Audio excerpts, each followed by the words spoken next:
كتاب الله أحيانا وبالتوحيد أوصانا ففي قرآننا نور يضيء ظلام دنيانا.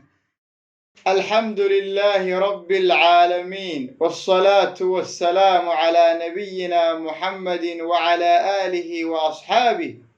ومن تبعهم بإحسان إلى يوم الدين. وعشر كل حية طبناد برنامج كيني بربارنتا أبدك عشر كي كان كهوري حنو كقصو ورميني ilmaha marka uu dhasho ilaa intuu ka gaadhayo 2 sano u horeeya waxyaabaha waalidka looga baahan yahay inay markaas sameeyaan. waxaynu ka soo waranay 3 qodob. maanta casharkan waxaynu ku qaadan doonaa in raacin doonaa 5 qodob oo kale. qodobka ugu horeeya waxa weeye masalada ku saabsan ilmaha marka in dhinaca midigta lagaga eedaamo iyo waa maxay sidoo kale dhinaca bidixda in marka lagaga iqaamada marka maxay ama qiimka loogu sameeyo. labaynu u kala qaadaynaa xadiiska marka dhinaca ku saabsan ilmaha in lagu eedaamo oo marka isagu xadiis marka sax ah oo isagu saxiix ah sida marka ay marka welinayaan Abu Daawud iyo Tirmidhi iyo ay marka saxiix ku tilmaamayaan. halka culimada qaar ay xasan leeyihiin oo xadiiska marka uu welinayo Raafic uu welinayo ayaa waxa uu leeyahay waxaan arkay nabiga calayhi salaatu wasalaam oo marka ku eedaamayo dhigta ugu eedaamaya ilmihii marka Xasan bin Ali marka ay Faadimo saa u dhashay ayaa arkay isagoo maxay dhigta kaga eedaamaya. marka xadiiskaasi waa xadiis sax ah isagu marka sugan. laba xadiis oo kale ayaa ku soo arooray in ilmaha waa maxay dhinaca bidixdana iqaamada marka qiimka loogu sameeyo. marka labadaas iyagu laba xadiis oo marka sugan maaha. marka halkaas culimadu sida marka uu tilmaamay Ibn Qudama waxa uu leeyahay culimadu waxay marka yiraahdeen waxa marka fiican oo wanaagsan waalidku ilmaha waa maxayna marka xilliga maalinta koobaad ay marka dhigaha waa maxay kaga eedaamaan marka. waayo sababtoo ah sir fara badan iyo faa'iidooyin fara badan ayaa ku jirta ilmaha saa markuu dhasho in lagu eedaamo. waxyaabahaas waxa ka mid ah dee aadaanku waa maxay waa min shacaa'ir al-islaam waa waxyaabaha marka islaamka shacaa'irtiisa ka mida marka. sidoo kale waa maxay aadaanka baxaya isaguna waa iclaam oo ku jira marka waa maxay ku tusinaya diinteena marka suuban ee marka dahiran. ibn qayyim kitaabta marka uu ka qoray tuhfatul mawludka marka ilmaha marka uu dhasho waxyaabo kaga sheekaynayo waxa uu ku soo qaadanaya waxyaabo aad u fara badan ama waa maxay asraar fara badan iyo faa'iido badan oo ku jirta marka ilmaha in lagu eedaamo. 3 kaliya ka soo qaadan doonaa. qodobka koowaad waxa uu leeyahay ilmaha shayga ugu horeeya haddii marka uu eedaanka noqdo dhagtiisa ay ku dhacdo eedaankaasi kelmadaha iyo erayada uu ka kooban yahay ayaa macnahoodu waxa ay sheegayaan ama ay tilmaamayaan dee waa erayo tilmaamaya weynida Ilaahay subxaanahu wa tacaala. waana marka erayada qofku markuu diinta islaamka soo gelayo dee kowba ka ah maxay inuu ku dhawaaqo marka shahaadateynka la yimaado. ilmaha marka waa maxay adduunyada imanaya adduunyada ku soo kordhayana isagana erayada in waa maxay la maqashiyo iyadana fiican. sidoo kale dee qofku markuu adduunka ka tegayo oo markaa geeriyoonayana waa tar markaa dee la yiraahdo waxa loo laqimo shahaadateynka waa maxay ha loo qabto marka. qodobka labaad ibn qayyim waxa uu yiri aadaanku ilmaha marka uu qalbigiisa ku dhacayo erayada iyo kelmadahaas ay qalbigiisa waa maxay ay gaadhayaan walow xataa yaanu fahmin ama yaanu markaa dareemin markaas waxay markaa kaga tegaysaa oo ay ku yeelanaysaa raad iyo saameyn aad u fara badan marka. qodobka saddexaad waxa uu yiri oo isagoo runtii aad ka muhiimka waxa weeye dee shaydaanku waxa uu rabaa ilmaha yar ee marka dhalanaya inuu ka faa'iideysto marka haddii eedaankii marka la maqashiyo waxa meesha imanaysa inuu shaydaankii uu ka cararo marka oo waa maxay erayadaas shaydaanku waa maxay aanu u soo dhawaanin ilmahaas oo ka dido marka uu ka cararo. sidoo kale waa maxay dee shaydaanku halkii uu dacwadiisa ama fariintiisa ilmaha markaba isagoo ku shuban lahaa waxaa laga soo hormarinayaa erayadaa tilmaamaya waa maxay ilaahay subxaanahu watacaala nebiga calayhi salaatu wasalaam iyo markaa diinta islaamka saddexdaas maxay isu raacaya. qodobka shanaad ee waalidka looga baahan yahay waxa weeye inay markaa la yimaadaan duco iyo markaa inay ilaahay subxaanahu watacaala ay u mahad celiyaan yacni nimcadan cusub ee ilaahay markaa uu siiyo ilaahay uga mahad celiyaan. wax kastoo khayr ilahay inuu siiyo ilmaha maxay u sakhiro waa maxay shaydaanka iyo sharka iyo dhibtana maxay ilaahay ma ka xijaabo oo ka badbaadiyo markaa lala yimaadaan ducada. qodobka lixaad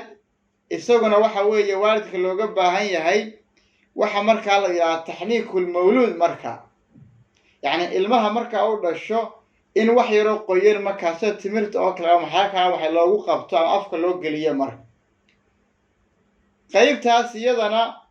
waxaa xadiiska markaa ay soo saareen bukhaari iyo muslim ee warinaya markaa ibni muusa waxa uu leeyahay markii ilmahi yaraa markaa uu ii dhashay ayaa markaa waxaan markaa u bixiyey ibraahim baan u bixiyey kadibna waxaan markaa u geeyey nebiga calayhi salaatu wasalaam oo xilligii uu nebigu noolaa dee qofka markuu ilma yar u dhasho oo kale nebiga markaa u geyn jireen si nebiga wax markaa ugu duceeyo ilaahay in ilmaha barakeeyo marka waxay nebigu waa maxay ilmihii timir markaa soo qaaday halkaas markaa waa maxay saa ugu qabtay intuu markaa calaaliyey sidoo kale uuna igu duceeyey ilaahay inuu ilmaha maxay ii barakeeyo. marka culimadu waxay yidhaahdaan yacni ilmaha in markaa waxyaaba yar qoyan afka loogu qabto timirtaas oo kale ma nebiga markaa ku koobnado nebiga markaa khaas ku ahay mise waa maxay ilaa yowmina haada qofku waa samaynaya ilmaha markaa u dhasho uu samaynayaa marka halkaa waxay isku khilaafsan yihiin marka. dhinaca kale haddii xataa culimada markaa leh ilaa hadda waa la samayn karaa oo ilmaha marka u dhasho wax yaraa markaa afka loo gelin karaa xataa caafimaad ahaan marka la eego marka laga warramayo waxaa la yidhaahdaa ilmuhu markuu saa usoo dhasho laba shay hadday hoos u dhacaan ama hadday laba shay dhibaato ku timaado waxa fudud ba ilmuhu maxay markaa inuu dhintoba. koo waxay yidhahdaan waxa weeye dee unugyadan ilmaha dhiiggii markaa dhex marayey haddii markaa uu yaraado oo dhiiggii waa maxay markaa xaddigii dhiigga u yaraado dhiiggu yaraado marka waxaa keenaysa markaa dee gaajada oo kale marka xilligan waxay taas waxay sababaysaaba ilmihii markaa inuu dhintoba. kalabaadna waxay yidhaahdaan waxaa ka mid a waxyaabaha ilmaha mataqaanaa ku keenaya markaa dhimashada degdega ah haddii meeshii markaa uu yimi xaraarada markaa iyo temperatureka markaa uu qabow uu soo dhex galo iyaduna waxay markaa keenaysaa dhimashada markaa degdega. marka haddaynu masaladaas soo warwarino waxa markaa fiican ilmaha wax markaa qoyan timirtaas oo kale markaa ilmaha maxay halkaa dhan xaraga afka waa maxay markaa loo yargeliyo marka. qodobka markaa toddobaad iyo kuwa kasii dambeeyaba iyagu waxay ku tacalluqaan ilmuhu markuu gaadho markaa maalinta toddobaad marka. kow waxaa ka mid ah yacni tasmiyatu lidifli marka ilmaha in markaa magac markaa loo bixiyo marka ilmaha magaca marka loo bixin ilmuhu waxay leeyihiin dee maalinta koowaadna loo bixin karaa inta badanna markuu maalinta toddobaad gaadho ayaa loo bixinayaa marka. shayga ugu horeeya ee lagu maamuusayo ee lagu sharfayo ee lagu karaamaynayo ilmaha yare dhashay ee lagu qurxinayo waxa markaa kow ka ah in magac wanaagsan oo qurux badan loo bixiyo. ilaahayna subxaanahu watacaala dadka waxa uu ku waajibiyey oo ku amray markay wax weydiisanayaan ama ilaahay marka ay baryayaan inay markaa ilaahay lagu baryo magacyadiisa markaa wanaagsan iyo sifooyinkiisa wanaagsan. walilaahi alasmaa'u alxusnaa fadcuuhu biha qul idcu allaha aw idcu araxmaan ayanmaa tadcuu falahu alasmaa'u alxusnaa. marka muslim iyo abu daawuud iyo markaa imaamu tirmidiba waxa ay markaa soo saareen xadiiska markaa uu wadinaya ibnu cumar oo nebiga ka wadinaya ibnu cumar waxa uu leeyahay nebigu waxa uu yidhi calayhi salaatu wassalaam magacyada marka ilaahay waxa ugu jecel yahay oo ugu fiican waa maxay waa cabdallah iyo cabdiraxmaan labadaa magacyo maxay ilaahay ugu jecel yahay oo ugu fiican marka. saxaabaduna markay xadiiskaa maqleen yacni way dabaqeen marka oo ibnu salaax waxa uu tilmaamayaa yacni waxa uu leeyahay marka magacyada aanu markaa dee la tiriyo cabdullaahiga xilligii markaa saxaabada waxa uu gaadhaya markaa ilaa 220 ciraaqina waxa uu leeyahay ilaa 300 marka totalka la isu geeyo cabdullaahi oo kaliya ayaaba intaaba maxay laga tirinayaa marka ilaa intaynay gaadheen marka saxaabadu marka waa maxay magaca marka rasuulku yiri yani magacaada ugu jeclay waxa kamid ah cabdullaahi cabdiraxmaan saasay marka caruurtooda waxay ugu bixinayaan cabdullaahi iyo cabdiraxmaan marka nabiguna waa maxay calayhi salaatu wassalaam waxyaabaha marka uu sheegay waxa kamid ah in marka ummadihii masaga ka horeeyay marka muuminiinta ahaa in isaga maxay xilliga ka sii horeeyay in marka caruurtooda u bixin jireen ambiyadii hore iyo marka magacyadii ay lahaayeen ee wada wanaagsanaa marka Zubayr bin Awaam saxaabigii marka jaliilka ahaa isna marka waxa uu sameyn jiray caruurtiisa waxa uu bixin jirayba saxaabadii marka shuhadada ahayd ee marka maxay shahiida ee marka dagaalka marka lagu laayo ayuu marka magacyada waa maxay uu bixin jirayba waxa uu oran jiray marka yani waxaan ugu bixinayaa aan rabaa an yasluku sulukahum fayanalu darajata shuhada'i fi sabilillah yani waxaan rabaa uu oran jiray inay raacaan oo ay maraan wadadii marka raggaasi ay mareen oo ilaahay dartii waa maxay u shahiidaan marka u dhintaan haddaba qofku waxa loo baahan yahay waa maxay ama haddii marka soo ururino yani qofku sideeba waa maxay marka magac fiican oo wanaagsan ilmihiisa ugu doori kara oo ugu bixin kara 3 qodob ayaa qofku looga baahan yahay marka inuu sameeyo si magac fiican ilmihi marka ugu bixiyo oo ugu helo marka kow qofku magaca ilmaha ugu bixinayo horta waa inuu ka soo qaadanayo oo ka soo dhambalanayo min ahli diin marka dadka marka diinta ehelka u ahaa waa inay marka magacyadii ay lahaayeen oo ka soo qaasada maxay nabiyadii oo kale de ambiyadii oo kale rusushii oo kale dadkii marka saalixiinta ah ee wanaagsanaa yani waa maxay saxaabadii magacyadoodii qofku kow magaca uu bixinayaba waa inuu magaca ahaado sababtuna waxa ay tahay de saxaabadii iyo marka rusushii iyo ambiyadii hore inuu marka qofkii jecel yahay oo jecel marka u hayay marka muujinaysaa sidoo kale waxa ay muujinaysaa waa maxay inuu qofku dib u soo noolaynayo dib u soo celinayo waa maxay magacyadii fiicnaa wada wanaagsanaa marka sidoo kale waa maxay de ambiyadii iyo marka nabiyadii ilaahay marka wax rasuul u doortay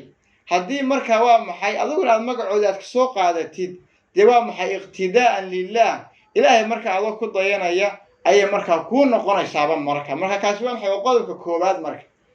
ka labaad ilmaha magaca aad u bixinaysaa yani waa inuu ahaado waa maxay marka magac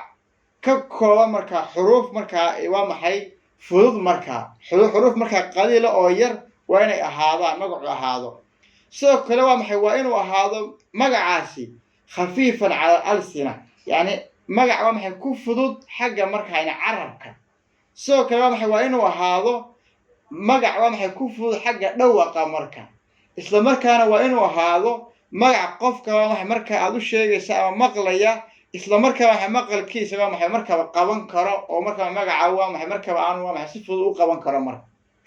qodobka u dambeeya waxa weeye magaca ilmaha u bixinaysa waa inuu ahaado marka magac tilmaamayo oo sheegaya marka macno wanaagsan xambaarsan macno fiican oo taasoo maxay sheegaya marka isla markaana magacaasi waa inuu ahaado de waa maxay magac xilliga meesha aad degantahay marka meesha aad joogtid ama dabaqada dadka la nooshahay marka magacyada marka ay bixiyaan caadiga ah fiican inta horena waafaqsan waa inay marka waa maxay ku kaan waa maxay waa inuu marka la mid ahaado marka saddexda qodob ayaad ku dooran kartaa ilmaha ugu doori kartaa waa maxay magac fiican oo toosan oo qurux badan oo toolmoon qodobka u dambeeya ee sidaad waxa weeye ilmaha waalidka looga baahan yahay inay sameeyaan yani xalqu shacri marka ilmaha waa maxay timaha in laga jaro marka cimada marka isku khilaafsan yihiin oo waxay leeyihiin marka faado markay xasan bin cali ay dhashay nabigu waxa marka amray timaha marka inay ka jarto marka way ka xirto marka watuu de nabigu watuu lahaa waa maxay de timaha watay ka jartay watii marka xataa waa maxay ay timihii iibisay oo fido waxay marka shisatay fidadii marka waxay u gooysay meelaha in la eego maxay dirham marka in la eego kale culimada qaar waxay leeyihiin waa maxay de ragga waxay ku kooban tahay marka ragga dumarku waxa marka ma soo osgelayaan qaarna waxay leeyihiin waa maxay de dumarka waa maxay suuq ma wada ma sheegin